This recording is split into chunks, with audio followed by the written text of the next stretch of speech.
आज Ambala DRM office में press conference का आयोजन किया गया, जिसका मुख्य मकसद इस बार त्योहारों के सीजन में रेलवे द्वारा चलाई गई गाड़ियों के बारे में जानकारी देना था। डीआरएम ने मीडिया से बातचीत करते हुए कहा कि इस बार त्योहारों के सीजन में अंबाला डिवीजन से हमने 7 जोड़ी गाड़ी चलाई। उन्होंने कहा कि 10 पासिंग गाड़ी थी जो अंबाला डिवीजन ने हैंडल की। मेन आप लोगों से मुलाकात का कारण फेस्टिवल स्पेशल्स जो रेलवे ने ऑपरेट करी उसके बारे में जानकारी साझा करना है। अंबाला डिवीजन से हम लोगों ने सात जोड़ी गाड़ी चलाई। 10 हमारे पास पासिंग वाली गाड़ी थी टोटल।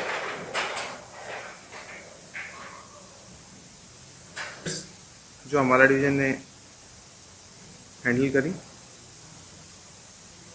ओवरऑल इंडियन रेलवेज ने करीब 1700 गाड़ियाँ फेस्टिवल रश क्लियर करने के लिए मेनली दीपावली और छठ पर्व के लिए चलाई हैं।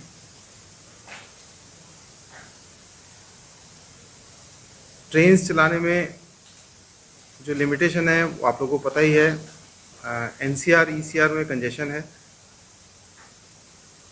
उसमें पाथ का अवेलेबिलिटी, फिर availability of rolling stock, crew, और जहां हम गाड़ी भेज रहे हैं वहां का टर्मिनल कैपेसिटी कंस्ट्रेंट्स। तो इन सबको मद्देनजर रखते हुए एक चीज़ और हमको ध्यान रखना है कि ये जो फेस्टिवल स्पेशल ट्रेन है, these are in addition to the normal train. उसके अलावा फ्रेट ट्रेन तो चल ही रही हैं। तो इन सबको ध्यान में रखते हुए जो मैक्सिमम पॉसिबल था with in the available sources वो हम लोगों ने करने की कोशिश करी। फ्यूचर में what ever were the problem उसको लेसन्स लर्न करके विल फर्दर इंक्रीज इट। 2-3 चीज़ें और मैं आपसे साझा करना चाहूँगा।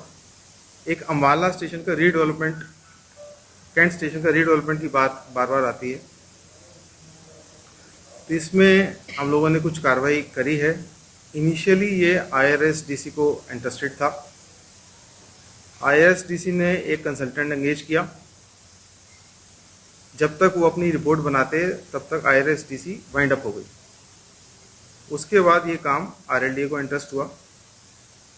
RLDA ने एक प्रिलिमिनरी रिपोर्ट बनाई है, उसके कुछ फीचर्स मैं आपसे साझा करूँगा।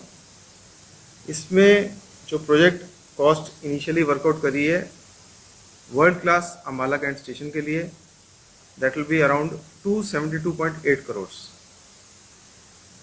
इसके जो ट्रैफिक प्रोजेक्शंस हैं, अभी 23-24 हम लोग का फाइनेंशियल ईयर चल रहा है। 22,000 पैसेंजर्स ओरिजिनेटिंग एंड 22,000 टर्मिनेटिंग, मतलब 44,000 पैसेंजर्स हम लोग डेली हैंडल करते हैं। नेक्स्ट 50 ईयर्स पे क्यूमुलेटिव एनुअल ग्रोथ 1.61% जो नॉर्म है उसका लेते हुए 2061-62 में हम लोग करीब 50,000 पैसेंजर्स पर डे हैंडल करेंगे। इसको ध्यान में रखते हुए जो प्लान बना है उसमें एक 72 मीटर्स का कॉन्कोर्स, ट्रैफिक सेग्रीगेशन प्लान जिसमें इनकमिंग एंड आउटगोइंग पैसेंजर्स के लिए separate entries, flow of vehicles को रेगुलेट करने के लिए plan, pickup and drop off zone, 2 12 metre चौड़े FOPs, development of second entry जिसमें फर्स्ट एंट्री के मद्देनज़र कुछ ट्रैफिक सेकेंड एंट्री में भी हैंडल हो, उसमें कुछ मूलभूत सुविधाएं दी जाएगी, waiting areas, commercial area and clear passages for passenger movement to ensure hassle free travel.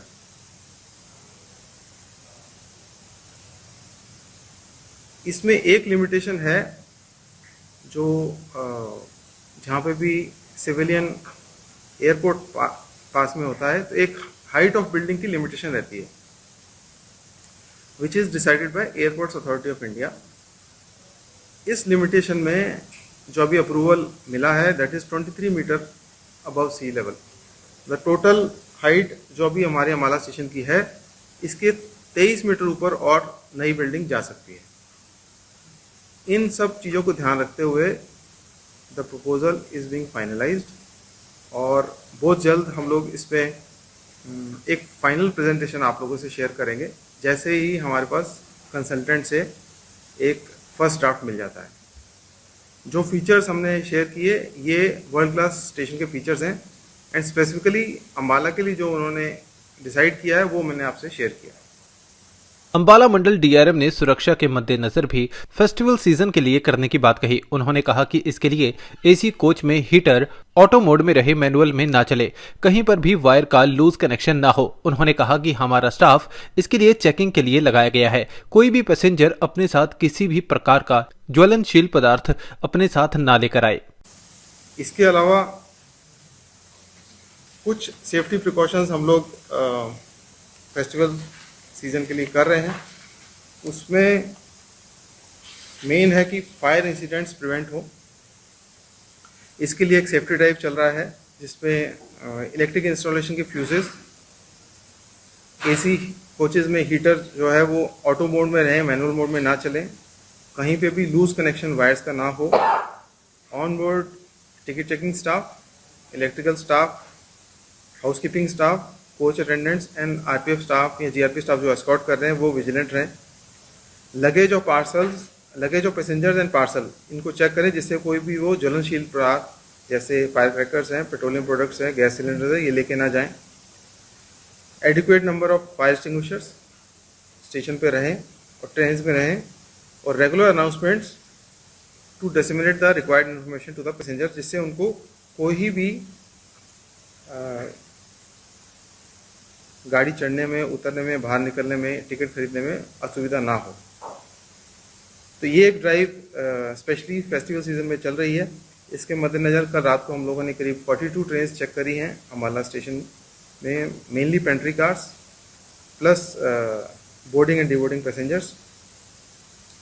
तो हम लोग की जो ड्राइव का रिजल्ट था उसमें किसी भी गाड़ी में कोई भी ज्वलनशील पदार्थ नहीं मिला है और कोई भी यात्री इस तरह का इनफ्लेमेबल आर्टिकल कैरी नहीं कर रहा था। तो कल नाइट से लेकर सुबह तक हम लोगों ने करीब 42 ट्रेन इसके मद्देनजर चेक करी है। डीआरएम ने मीडिया को एक खुशखबरी भी दी जिसमें उन्होंने कहा कि चंडीगढ़ से अंबाला से होती हुई अजमेर तक वंदे भारत ट्रेन भी मिलने जा रही है, जिससे अंबाला के लोगों के साथ साथ चंडीगढ़ के लोगों को भी काफी फायदा होगा और लोग इस ट्रेन के जरिए सीधा अजमेर तक जा सकेंगे। इसके अलावा एक अच्छी खबर यह है कि हम लोग चंडीगढ़ से अंबाला होते हुए अजमेर तक वंदे भारत हम लोग को मिलने जा रही है। रेलवे बोर्ड से इसका नोटिफिकेशन हो गया है बट लोकल नोटिफिकेशन अवेटेड है। ये जो गाड़ी थी 20977 अजमेर से सुबह 6:20 पे चलती थी, ये दिल्ली कैंट 11:35 होते हुए 14:45 पे चंडीगढ़ पहुंचेगी। तो करीब करीब 14:05 14:10 पे अम्बाला आएगी। वापसी में ये गाड़ी 15:15 पे चंडीगढ़ से चलेगी और अम्बाला करीब 16 बजे पहुंचेगी। उसके बाद ये दिल्ली कैंट 18:33 पहुंचते हुए अजमेर में 23:55 पहुंच जाएगी। तो इससे हम लोग के अम्बाला के और चंडीगढ़ के लोगों को एक अजमेर के लिए direct fast good quality train उपलब्ध हो गई। भारतीय रेलवे द्वारा इतनी गाड़ियां चलाई जाने के बावजूद भी यात्रियों को काफी परेशानियों का सामना करना पड़ा। लोगों को टिकट तो मिला लेकिन ट्रेन में चढ़ने की जगह नहीं मिली, जिसकी वजह से यात्रियों को अपनी रातें स्टेशन पर ही बिना खाए पिए बितानी पड़ी। जिस पर डीआरएम ने कहा कि गाड़ियां तो और अधिक चला सकते हैं परंतु सिस्टम की भी एक लिमिटेशन होती है। उन्होंने कहा कि यहाँ से दिल्ली तक तो हम पहुंचा सकते हैं लेकिन आगे इलाहाबाद, पटना से आगे लाइन कनेक्शन 130 से 140% के ऊपर है। हमारे करीब 15 स्टेशन पे काम चल रहा है। 16वां स्टेशन जो है शिमला, उसके लिए भी स्वीकृति प्रदान हो गई है। उसके लिए हम लोग कंसल्टेंट एंगेज कर रहे हैं और कंसल्टेंट अपनी रिपोर्ट देगा, उसके बाद हम लोग उस पर काम शुरू करेंगे। निवेदन किया था कि ट्रेन जो चल रही है हम एक्स्ट्रा गाड़ी चला रहे हैं बट एक्स्ट्रा गाड़ी चलाने की भी एक सिस्टम की लिमिटेशन है कि हम लोग को यहाँ से तो हम लोग चला के दिल्ली तक पहुँचा सकते हैं लेकिन दिल्ली के आगे जो दिल्ली से इलाहाबाद, इलाहाबाद से पटना और पटना से आगे सहरसा या दरभंगा, उसका तो वहाँ पे जो कंजेशन है, लाइन कैपेसिटी यूटिलाइजेशन वहाँ पे 130-140% के ऊपर है। तो उसमें फिर जितनी गाड़ियां मैक्सिमम डाल सकते हैं वो ही डाली गई हैं। लेकिन आपकी बात सही है, सिस्टम में थोड़ी सी कमी तो है जिससे हम लोग और गाड़ियां नहीं चला पाए। सिस्टम की इंफ्रास्ट्रक्चर एनहेंसमेंट वर्क्स चल रहे हैं, तो आने वाले समय में आप और गाड़ियां देख पाएंगे जिससे लोगों को असुविधा कम हो। ऐसा नहीं है। देखिए, अभी जो ट्रेन हम लोग चलाते हैं, दो तरह की कोचेज हैं। एक तो आईसीएफ कोचेज हैं जिसमें 24 कोच की गाड़ी चलती है, और एलएचबी कोचेज जिसमें 22 कोच की गाड़ी चलती है। 22 कोच की क्योंकि उसका लेंथ ज़्यादा, इसकी लेंथ थोड़ी सी कम है। तो 24 कोच आईसीएफ ट्रेन और 22 कोच एलएचबी ट्रेन ये हम लोग चला रहे हैं। इसमें जोनल रेलवेज अपने हिसाब से जैसे उनकी रिक्वायरमेंट है, ज़्यादा जनरल की रिक्वायरमेंट तो ज़्यादा जनरल कोच लगाएंगे, स्लीपर ज़्यादा है तो स्लीपर, यहाँ एसी की डिमांड है वहाँ एसी।